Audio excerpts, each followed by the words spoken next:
वन्दे तद्गुणलब्धये वन्दे तद्गुणलब्धये। नमस्ते महाराज, नमस्ते। आज दाखव दूसरा अध्याय बोलना है। औपशमिकक्षायिको भावो मिश्रश्च जीवस्य स्वतत्वमौदैकपारिणा। मौदायिक कोण म्हणते काय? मौदैक, मौदायिक नाही, मौदैक म्हणायचं. मौदैक पारिणामिकौच द्विनवाष्टादशैकविंशति त्रिभेदा यथाक्रमं सम्यक्त्वचारित्रे ज्ञानदर्शनदानलाभभोगोपभोगवीर्याणि च ज्ञानाज्ञानदर्शनलब्धयश्च त्रिपञ्चभेदा सम्यक्त्वचारित्रसंयमास गतिकषाय लिङ्गमिथ्याद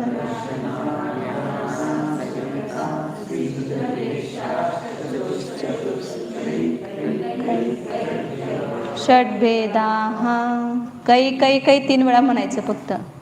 त्रे कै कै कैक षड्भेदाः जीवभव्याभव्यत्वानि च उपयोगो लक्षणं सद्विविधोष्टचतुर्भेदः. भेदः भेदाः नाही म्हणायचं.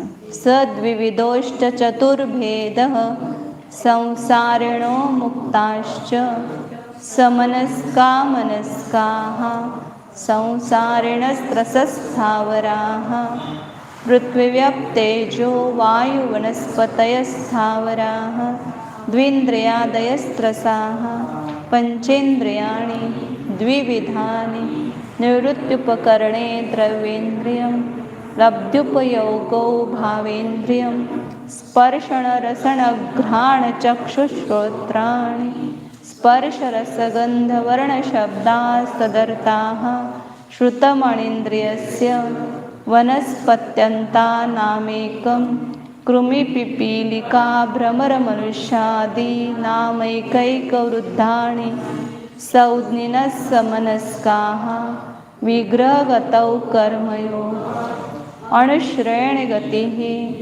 अविग्रहा जीवस्य विग्रहवती च संसारण प्राक्चतुर्भ्यः एकसमया विग्रह एकं दो त्रीन्वाणाहारकः सम्मूर्छनगर्भोपपादा जन्म सचित्तशीतसंवृता सेतरा मिश्राश्चैकशस्तद्योनयः जरायुजाण्डजपोतानां गर्भः देवनारकानामुपपादः शेषानां सम्मूर्छनम् औदारिक वैक्य। हाँ ब्याज लेना है उसको। यहाँ तक हुआ था 35 सूत्र तक। जन्म के भेद बताए थे। कितने बताए? कौन से? हाँ, जन्म के भेद बताते समय गर्भज नहीं बोलना। गर्भ, समूर्छन, गर्भ, उपपाद। और आगे अपने देखा था कि ये समूर्छन, गर्भ और उपपाद जन्म किनका होता है? किनका होता है? पहले गर्भ, गर्भ जन्म।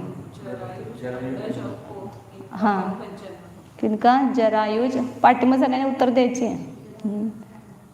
कप दे दे. जरायुज, अंडज आणि पोत. कल बताया था ना, इन तीनों का कौन सा जन्म है? ये तीनों का गर्भ जन्म है।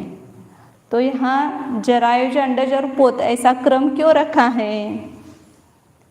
पहले जरायुज, कल प्रश्न आया था ना कि जरायुज को ही मोक्ष होता है, पोत को नहीं, तो उन तीर्थंकरों को पोत कहना क्या, ऐसा आया था। तो उसमें यहाँ जरायुज शब्द सबसे पहले रखा है। जरायु का अर्थ क्या किया था रिंकी दीदी?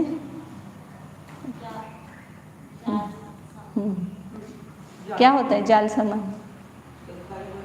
हाँ, ऊपर जो आवरण होता है, जाल के समान आवरण होता है, वह रक्त और मांस से लिप्त होता है और उसके अंदर बच्चा रहता है। तो वो जरायु कहा जाता है। वो जो ऊपर का जाल है उसको ही, आवरण है उसको ही जरायु कहा, और उसमें उत्पन्न होने वाला जो है वह जीव जरायुज हो गया। तो जरायुज शब्द पहले रखा है, क्यों रखा है यहाँ पर, तो उसके 4 कारण दिए राजवार्तिक में उन्होंने। तो मतलब अच्छे है, इसलिए मैं वो बता रही हूँ कि जरायुज को पहले ग्रहण क्यों किया है, क्योंकि उसमें अव्यरहितपना है, मतलब पूज्यपना है। जो पूज्य होता है उसको सूत्र में पहले रखा जाता है, जैसे सम्यक दर्शन पहले रखा, वो पूज्य होने से, ज्ञान से दर्शन पूज्य है। तो यहाँ पर जरायुज सबसे पूज्यपना उसमें होने से उसको पहले रखा है। अब प्रश्न ये होता है कि उसमें पूज्यपना क्यों है।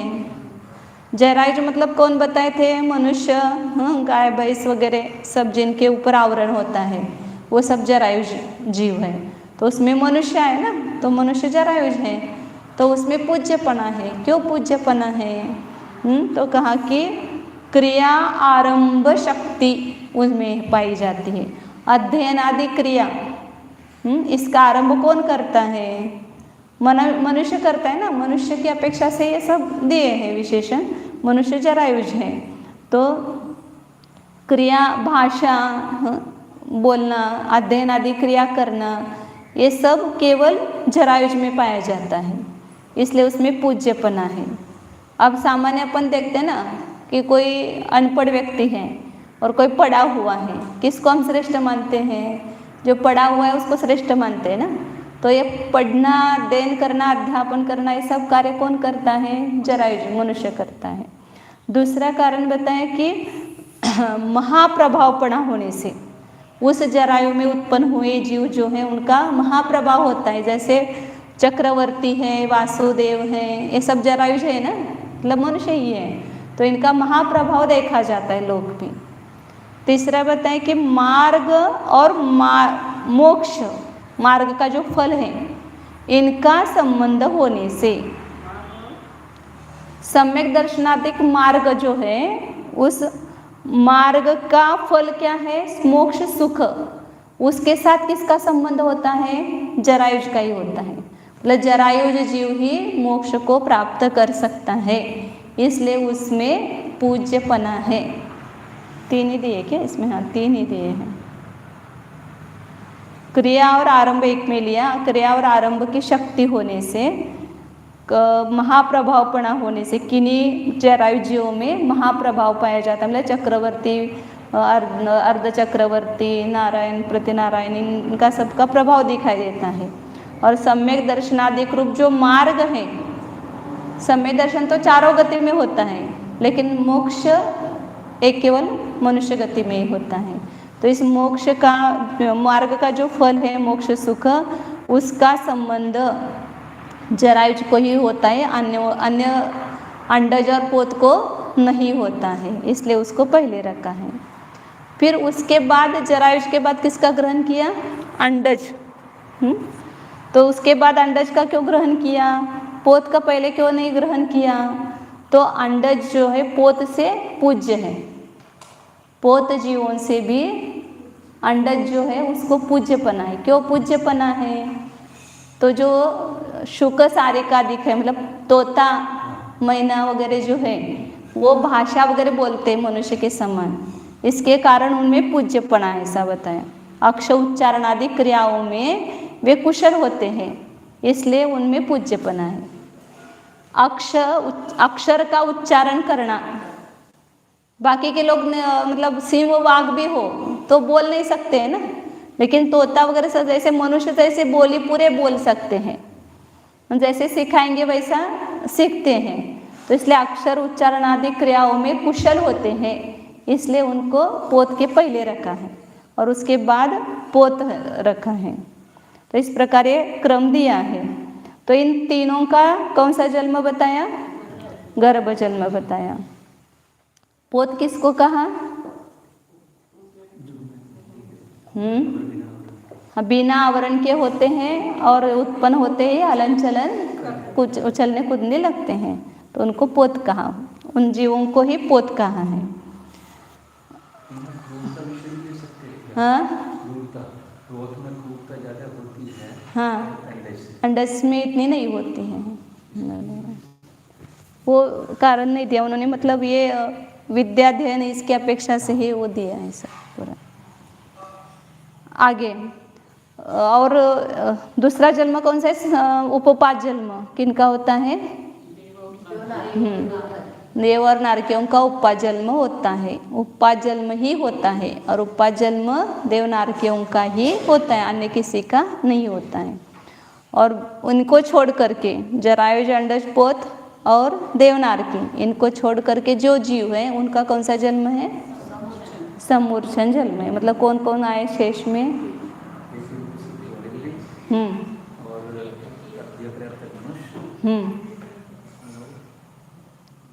पंचेंद्रिय तिर्यंच, कुछ समूर्छन आएंगे, सब नहीं आएंगे, कुछ आएंगे उसमें। गर्भ छोड़ करके जो है वो लेना उसमें। एक केंद्रीय भी समूर्छन जन्म है उनका, द्विंद्रिय विकलत्रय का भी समूर्छन जन्म है। लब्ध पर्याप्तक मनुष्य जो है, अपर्याप्त मनुष्य, मतलब श्वास के 8वें भाग में ही जन्म मरण जिनका होता है, तो उनका भी जन्म कौन सा है? समूर्छन है। और कुछ पंचेंद्र तिर्यंचों का भी समूर्छन जन्म होता है। आगे लब्ध पर्याप्तक मनुष्य, पर्याप्तक मनुष्य नाही, लब्ध पर्याप्तक मनुष्य। पर्याप्त मनुष्य तर जरायुजमध्ये येणार आणि त्यांचा गर्भजन्म आहे।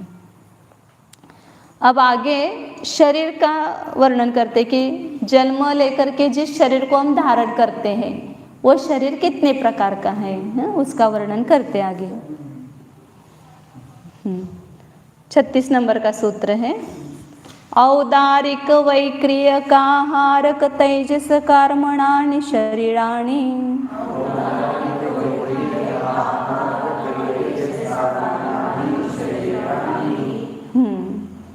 योनि का एक पूछना रह गया, योनि का हुआ था कल। योनि कितने प्रकार के हुए? हाँ, कौन कौन से?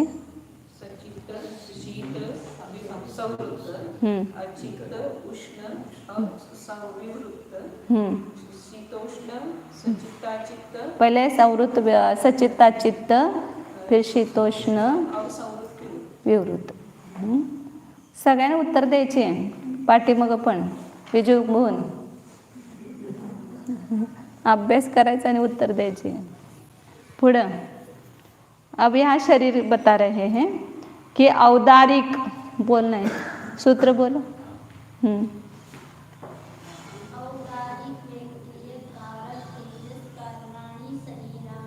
वैक्रिय काहारक ऐसा अलग नहीं बोलना, सूत्र बोलते समय वैक्रिय काहारक, वैक्रिय काहारक ऐसे एक ही बोलना।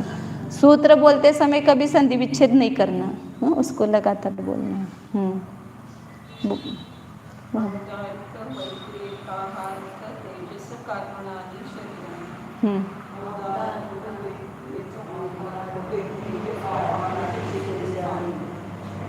तेजस, ऐकू येईल असं म्हणायचं मोठ्याने। कपू दीदी म्हणा।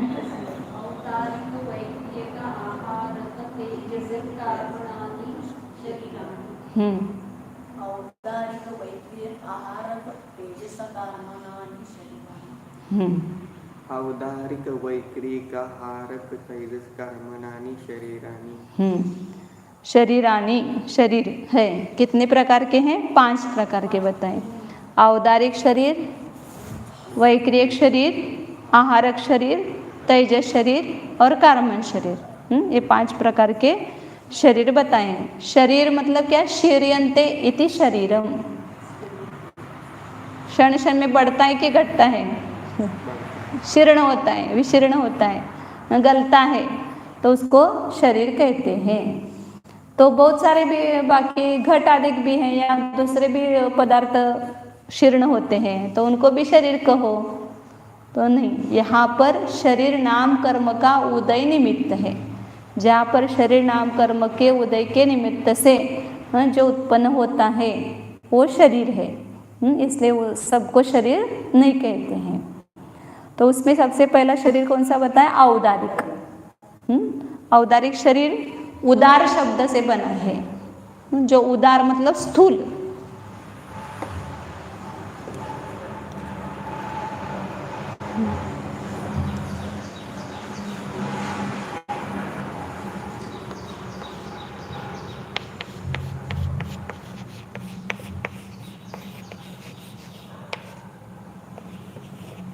उदारे भवम औदारिकम। उदार मतलब स्थूल अर्थ होता है, जो स्थूल शरीर होता है उसको औदारिक शरीर कहते हैं। दूसरा है वैक्रिक शरीर। वैक्रिक शरीर किसको कहा कि जो विक्रिया 8 प्रकार की विक्रिया बताई है देवों में, अनिमा महिमा मतलब छोटा बड़ा करना, ये विक्रिया वह विक्रिया जिसका प्रयोजन है, मतलब उस शरीर के द्वारा विक्रिया कर सकते हैं। 8 गुणों के ऐश्वर्य का योग होने से एक अनेक लहान छोटा बड़ा इस प्रकार के अनेक प्रकार के शरीर को करना वो विक्रिया है। और विक्रिया जिस शरीर का प्रयोजन है उसको कहते हैं वैक्रियक शरीर। मतलब उस शरीर के द्वारा, ऐसे औदारिक शरीर के द्वारा भी विक्रिया होती है, लेकिन उस विक्रिया को वैक्रियक शरीर नहीं कहा है, मतलब उसको वैक्रियक शरीर नाम कर्म का उदय नहीं है। देव और नारकियों को जो वैक्रियक शरीर है उसको ही वहाँ वास्तव में वैक्रियक शरीर कहा है, क्योंकि उनको वैक्रियक शरीर नाम कर्म का उदय होता है। क्योंकि मनुष्य चक्रवर्ती आदि भी विक्रिया करते हैं ना, विद्याधर आदि वो भी विक्रिया करते हैं, लेकिन उनका जो शरीर है उसको वैक्रियक उपचार से कह सकते हैं, लेकिन वास्तविक जो वैक्रियक शरीर वो देवनारकियों का ही है। फिर तीसरा है कौन सा, आहारक शरीर। मतलब आहारक वृद्धिधारी मुनिराज जब उनको कोई तत्व में शंका होती है, सूक्ष्म शंका होती है सूक्ष्म पदार्थ के बारे में, तो उसका ज्ञान करने के लिए और संयम का पालन करने के लिए, मतलब जिसको गमनागमन करने से जो जीवों की विराधना होती है तो उससे बचने के लिए, लासंयम से बचने के लिए, संयम का पालन करने के लिए जो शरीर उत्पन्न होता है सूक्ष्म, वहाँ पर जा कर के जो उनको शंका रहती है सूक्ष्म पदार्थ के बारे में, उस अर्थ को ग्रहण करके आता है। इसलिए सूक्ष्म पदार्थ को जो आहरती मतलब ग्रहण किया जाता है उसको आहारक शरीर कहते हैं। सूक्ष्म पदार्थ का ज्ञान करने के लिए और असंयम का त्याग करने के लिए, सूक्ष्म पदार्थ को जानने के लिए और असंयम का त्याग करने के लिए जो प्रमत्त संयत मुनि के द्वारा ग्रहण किया जाता है या रचा जाता है, आर्यते इति आहारक, ऐसा लिया है वो मराठी। आगे तीसरा मतलब आहारक शरीर केवल छठे गुणस्थानवर्ती मुनिराजों को ही जब वो करते हैं, उत्पन्न करते, तब अंतर्मुहूर्त काल के लिए ही होता है केवल। चौथा शरीर कौन सा है, तेजस शरीर। वो तेज के लिए निमित्त है, इसलिए उसको क्या कहते हैं, तेजस कहते हैं। जो तेजो निमित्तम तत् तेजसम, मतलब इस शरीर पर कांति लाता है। ये जो कांति है वो किसकी है, तेजस शरीर की है। ऐसे 2 कार्य उसके, इस शरीर पर कांति प्राप्त कराना और जो अपने खाया हुआ है अपना तेजस शरीर, वो देवनार क्यों करें अपने लगाना, कि वो पचन करने का भी काम करता है। जो अन्न है वो जठराग्नि है, उसमें जो पाचन होता है उसका भी कार्य तेजस शरीर से होता है।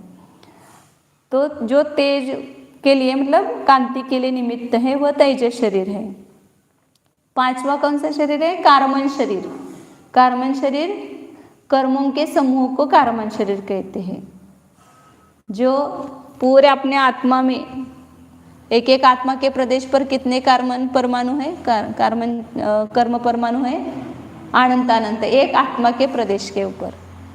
और ऐसे पूरे आत्मा के असंख्यात प्रदेशों के ऊपर जो पूरा कर्मों का समूह बैठा हुआ है, अपने को पता है क्या, कर्म बैठे हुए अपने पास।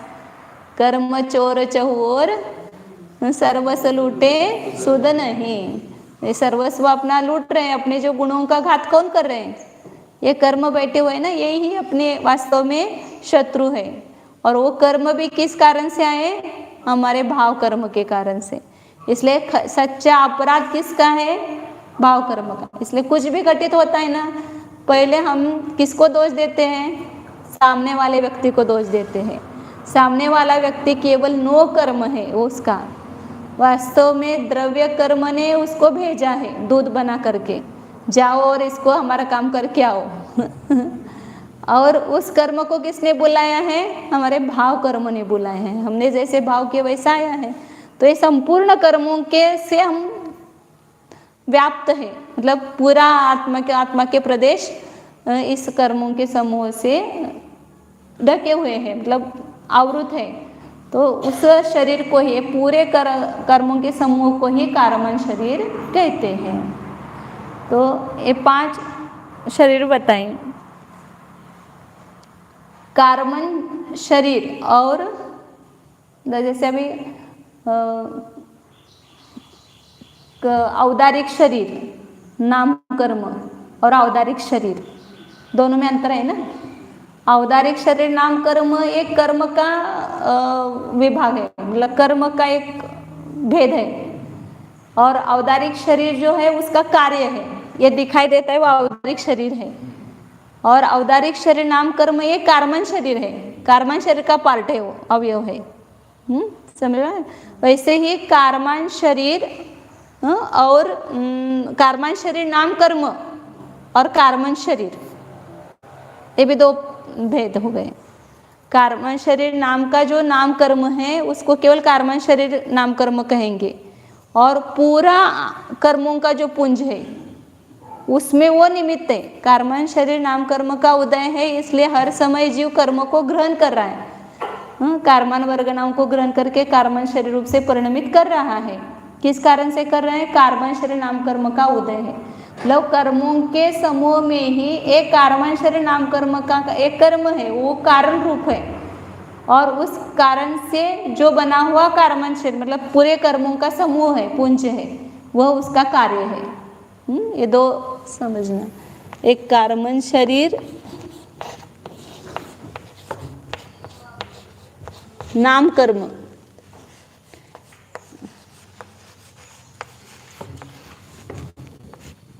और ये 8 प्रकार का कर्म, मतलब कारमन शरीर। इन दोनों में क्या अंतर है, ऐसा प्रश्न आता है बहुत सारे लोगों को। कर्म 5 नाम कर्म के जो शरीर के भेद है उसमें कारमन शरीर नाम का कर्म है, और हम ने पूरे कर्म के समूह को ही कारमन शरीर कहा। तो दोनों में क्या अंतर है? कारमन शरीर नाम कर्म और कारमन शरीर, तो ये है कारण और ये है कार्य। जैसे औदारिक शरीर नाम कर्म है कारण,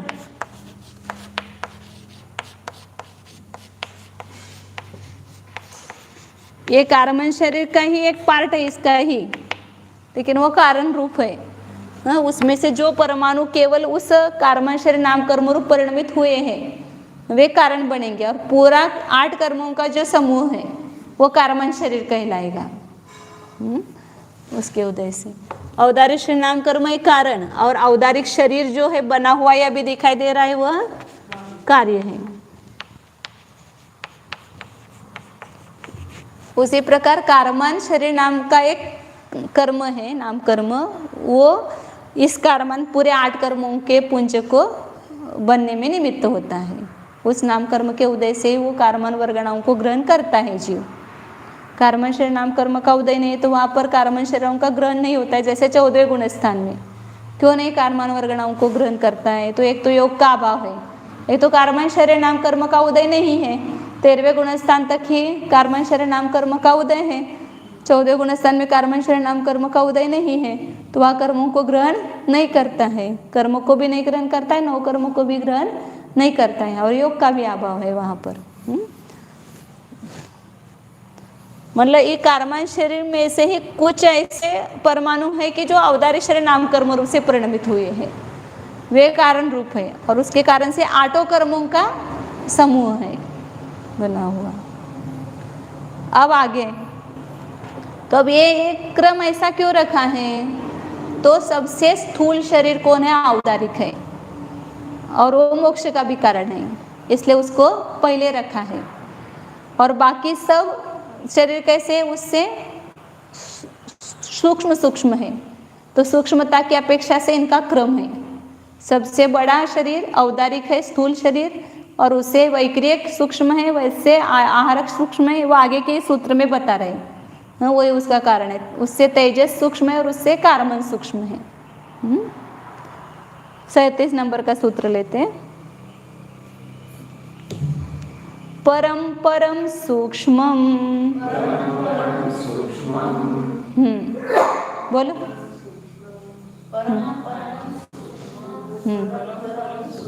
हाँ सरल है ऐसे। हाँ हाँ, परम परम सूक्ष्म, परम परम सूक्ष्मम।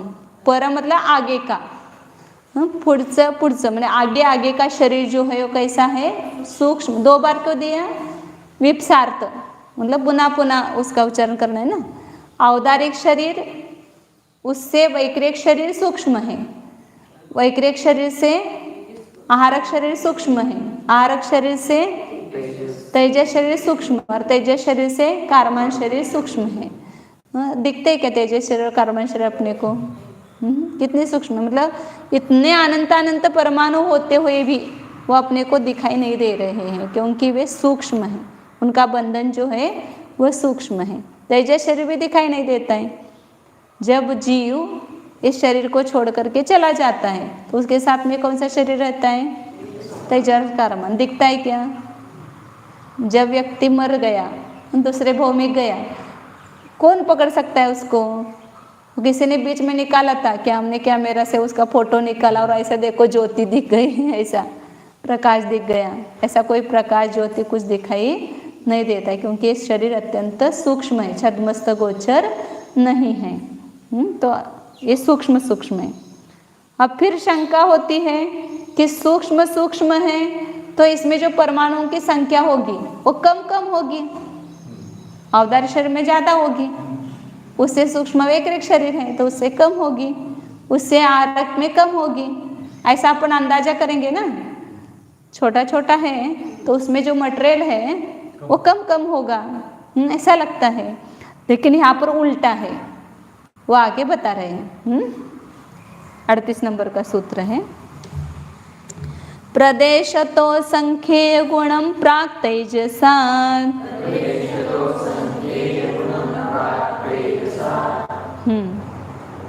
पर शब्द के अनेक अर्थ होते हैं। पर मतलब उत्कृष्ट भी होता है, कल अपन ने देखा था पर सत्ता, अपर सत्ता। पर मतलब सबसे बड़ा, ऐसा भी होता है अर्थ। लेकिन यहाँ पर शब्द का अर्थ क्या लेना है, पूर्व और उत्तर अपन जैसे बोलते हैं ना, वो पर शब्द का लेना है, आगे आगे का ऐसा। अब प्रदेश की अपेक्षा से कैसा है वो बता रहे हैं। सूत्र बोला था ना अभी, नहीं प्रदेश तो संख्ये गुणम प्राक तेजसा।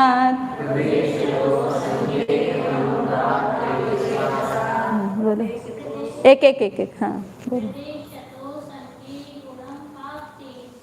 प्राक। हाँ प्राक प्राक।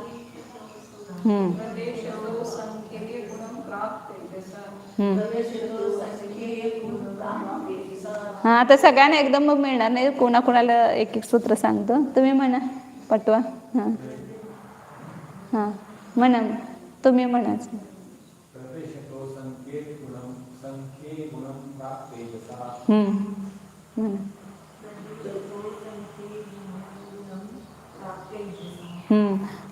और ये सूत्र रोज रोज बोलेंगे ना तो याद हो जाएंगे। अब हाँ हाँ तुम्हाला सांगितलं म्हणायचं, प्रदेशतः असंख्य गुणम, ये शरीर कैसे है, प्रदेश की अपेक्षा से असंख्यात गुणे हैं।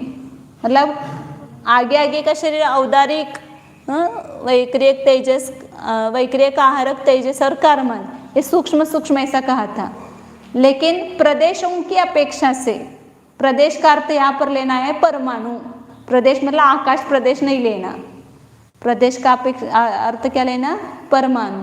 तो उन परमाणुओं की अपेक्षा से असंख्यात गुणे हैं, मतलब असंख्यात गुणे, मतलब जैसे औदारिक शरीर में जो परमाणु है औदारिक आहार वर्गना के परमाणु, उससे वैक्रिक शरीर में जो आहार वर्गना के परमाणु हैं वे असंख्यात गुणी हैं। असंख्यात कौन सा लिया है? पल्योपम का असंख्यात्व भाग, ये गुणकार लिया है यहाँ पर। असंख्यात पट किससे गुना करना? तो औदारिक शरीर के जितने परमाणु होंगे उससे पल्योपम के असंख्यात्व भाग से गुना करो तो किसके आएंगे? वैक्रिक शरीर के।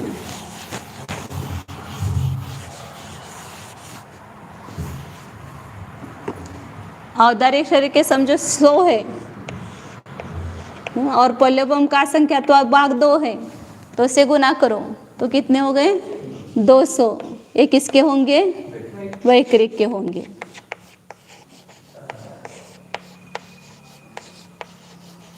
और इसको पुनः 2 से गुना करो तो किसके होंगे? ये माना हुआ 2 है, मतलब वास्तव में असंख्यात से गुना करना है।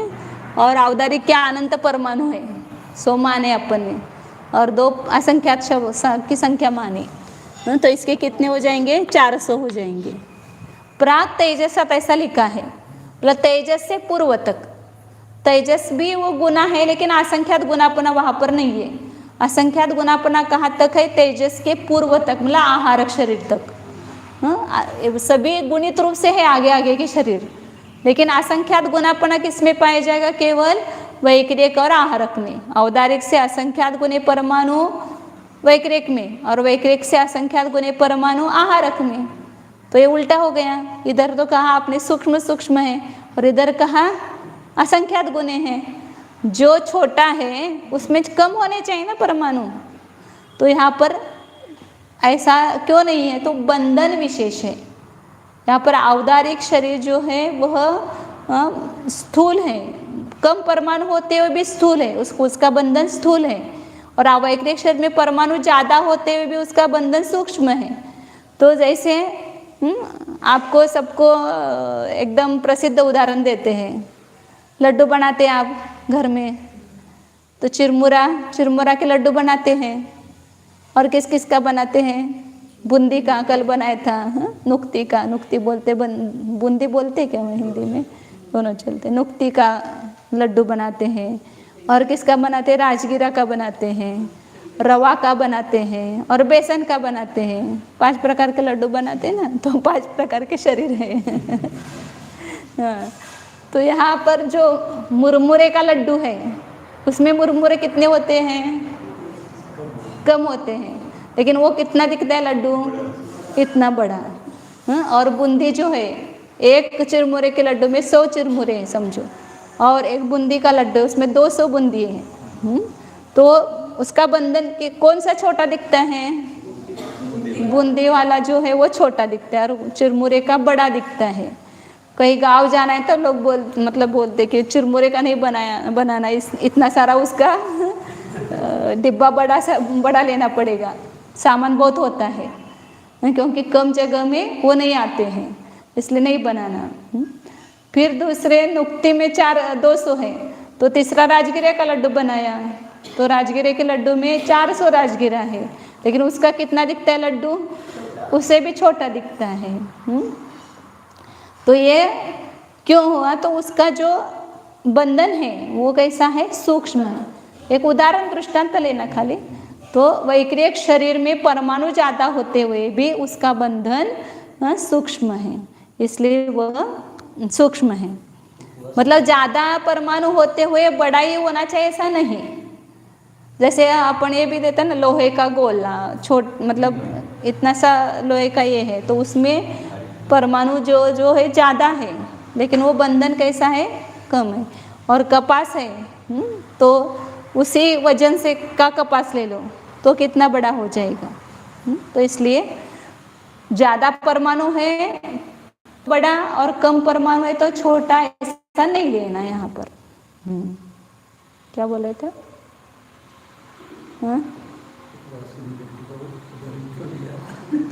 उपवास के दिन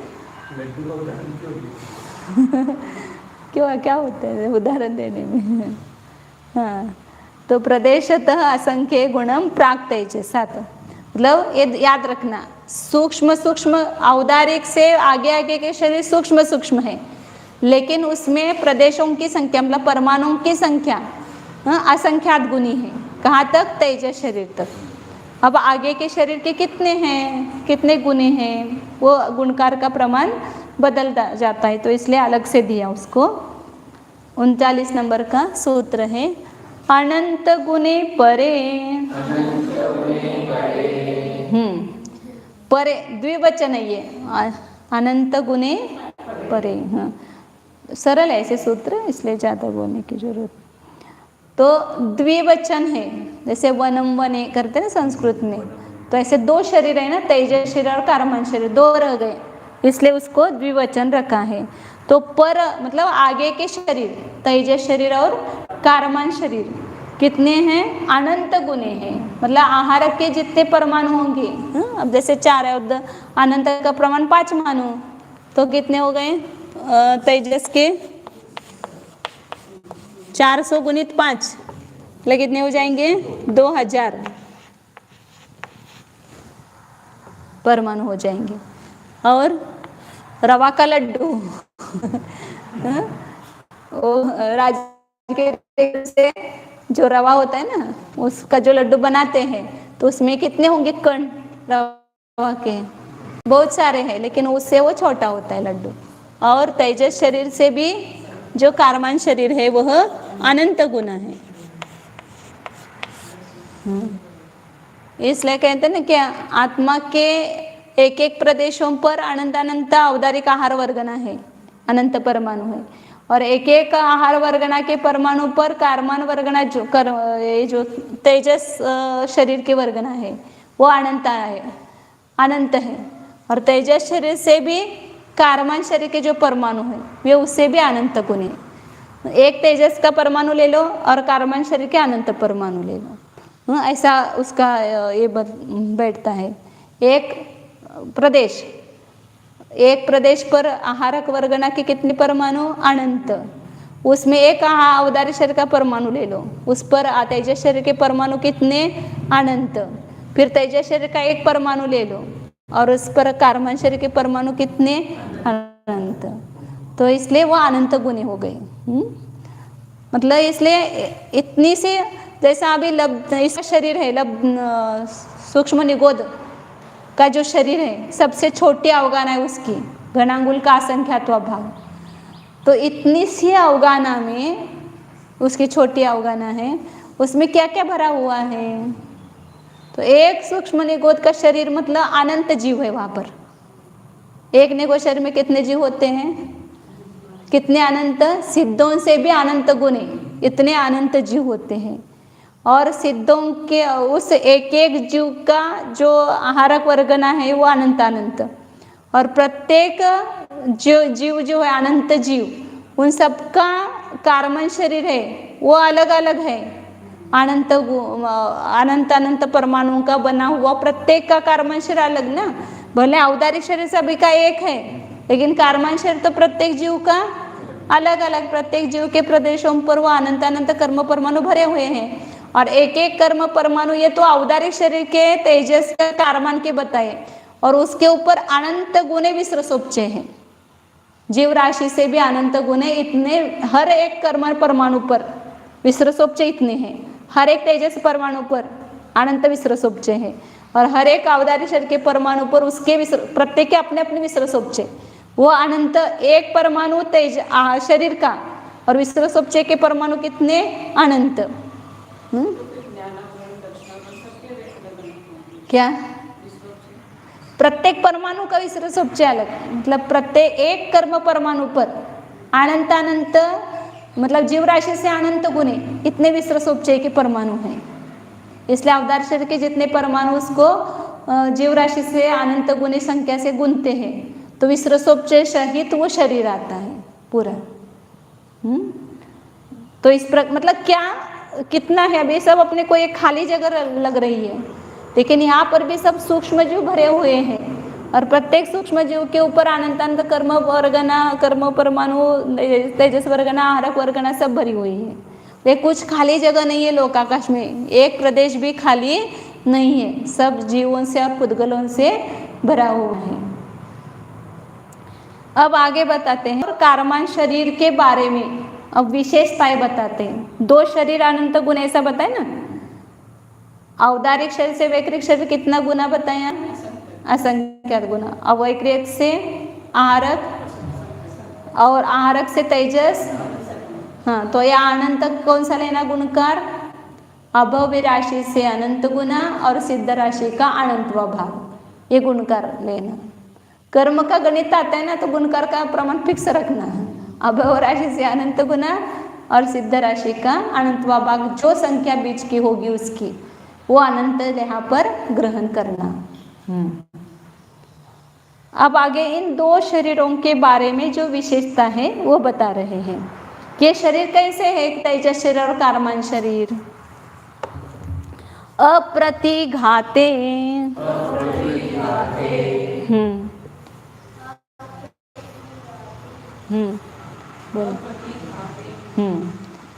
अप्रतिघाते मतलब ये कारमान शरीर और तेजस शरीर कैसे है? प्रतिघात से मतलब व्याघात से रहित है। उनको कहीं रुकावट नहीं आती है, कहीं पर भी जा सकते हैं। आपने सब या जीव को रखा, अब मर रहा है जीव, इसको जाने नहीं देंगे, सब किवाड़ बंद कर दो, लोहे से उसको साकर लगा दो, तो रुक जाएगा कि नहीं रुक जाएगा? जब मरण आएगा तब तो वहाँ पर जीव उस औदारिक शरीर को तो यहाँ छोड़ देगा, लेकिन तेजस कारमान शरीर से इस लोह के साकल में से भी लोह के दरवाजे को तोड़ने की जरूरत ही नहीं है। उस वज्र में से, लोह में से, पत्थर में से, सभी में से जा सकता है। किसी का भी इसको रुकावट नहीं होता है। कौन से शरीर को? तेजस और कारमान शरीर। तेजस और कारमान शरीर समुद्घात के समय भी आत्म प्रदेशों के साथ बाहर निकलते हैं, तो उस समय भी दिखाई नहीं देता है। जैसे आहारक रुद्रधारी मुनिराज है, उनका आहारक शरीर वहाँ पर विदेह क्षेत्र में गया, तो अपने सभी शरीरों में से निकल के जाएगा ना। जब वो प्रतिघात रहित क्यों बताया? क्योंकि वैक्रिक शरीर जैसे देव है, वो सब दरवाजे बंद किए, तो अंदर आ सकते कि नहीं आ सकते? वैक्रिक शरीर वो भी आ सकते हैं। और आहारक शरीर भी सब पर्वत, नदी, समुद्र सबको उल्लंघन करके जाता है। तो 2 शरीरों को कोई प्रतिघात रहित क्यों बताया? तो ये तेजस और कारमान शरीर लोक में पर भी इनको रुकावट नहीं है, सर्वत्र व्याघात रहित है। लेकिन आहारक शरीर और वैक्रिक शरीर को मर्यादा है। आहारक शरीर जाएगा तो कहाँ जाएगा? केवल 2.5 द्वीप के अंदर ही, उसके बाहर उसको रुकावट है। मनुष्य मानसोत्तर पर्वत को उल्लंघन कर सकते हैं क्या? आहारक शरीर के द्वारा चलो नंदीश्वर द्वीप में जाकर के हम दर्शन करके आते हैं, जा नहीं सकता आहारक शरीर, वहाँ मानसोत्तर पर्वत से टकरा करके वापस आएगा। इसलिए वो किसी अपेक्षा से व्याघात रहित, लेकिन सर्वत्र व्याघात रहित नहीं है। ऐसे ही आहारक शरीर भी और अवैक्रिक शरीर, देवों का शरीर भी, भले स्वर्ग से यहाँ आएंगे, नंदीश्वर द्वीप में भी चले जाएंगे और कहीं पर भी जाएंगे, लेकिन त्रसनाली से बाहर जा सकते हैं क्या? या उनका जो 8 राजू क्षेत्र बताया उससे बाहर नहीं जा सकते, वहाँ पर उनको व्याघात है। इसलिए सर्वत्र व्याघात से रहितपना केवल तेजस और कारमान शरीर में ही है, बाकी किसी में नहीं है। जैसे समुद्घात करेंगे, मारणांतिक समुद्घात, तो तेजस कारमान शरीर कहीं पर भी लोक के अंत तक भी जा सकता है ना, वहाँ मारणांतिक समुद्घात में स्पर्श करता है ना, वहाँ पर तो तेजस कारमान शरीर पे वहाँ तक जाता है। इसलिए वो सर्वत्र व्याघात रहित है। टाइम हो गया ऐसे। उसकी 2 विशेषता और है, कल ही लेते हैं इसको। मुझे लगा था अभी बहुत टाइम होगा, इसलिए देखा घड़ी की तरह, तो टाइम खत्म हो गया। क्या याद करना? 5 शरीरों की परिभाषा और उसके जो गुणकार कितना है और कैसे है उनकी विशेषता।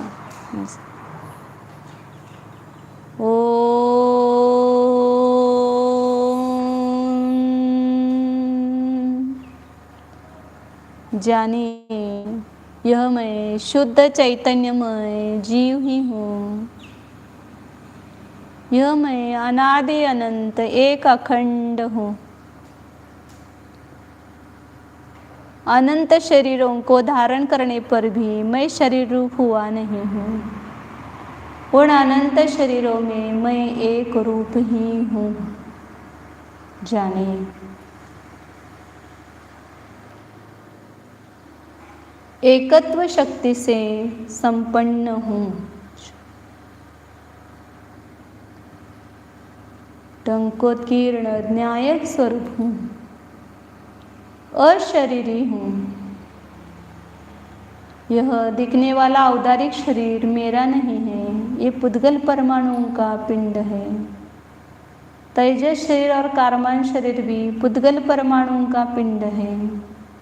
ये तीन शरीर विद्यमान होते हुए भी मेरा चैतन्य शरीर, चैतन्य वपु इन तीन शरीरों से अत्यंत भिन्न है। जानिए, अपने को चैतन्य मूर्ति रूप से देखिए।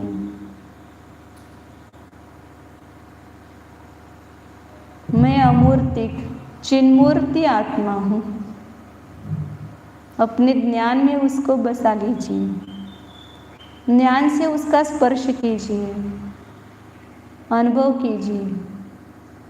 है इस शरीर को अलग करके, इसको पड़ोसी बना करके एक क्षण अनुभव कीजिए।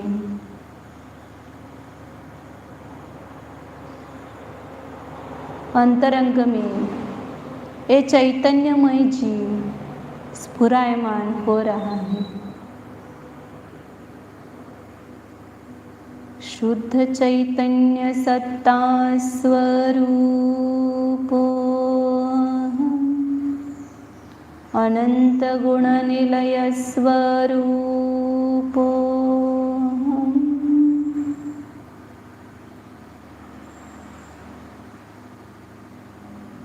टंकोत्कीर्ण न्यायक स्वरूपो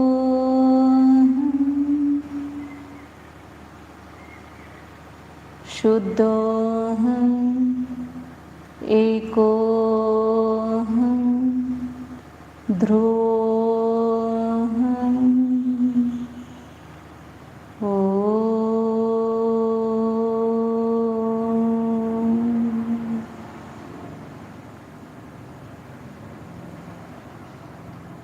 विसर्जन। नमो अरिहन्ताय, नमो सिद्धाणं, नमो आयर्याणं, नमो वज्रायाणं, नमो लोये सव्वसा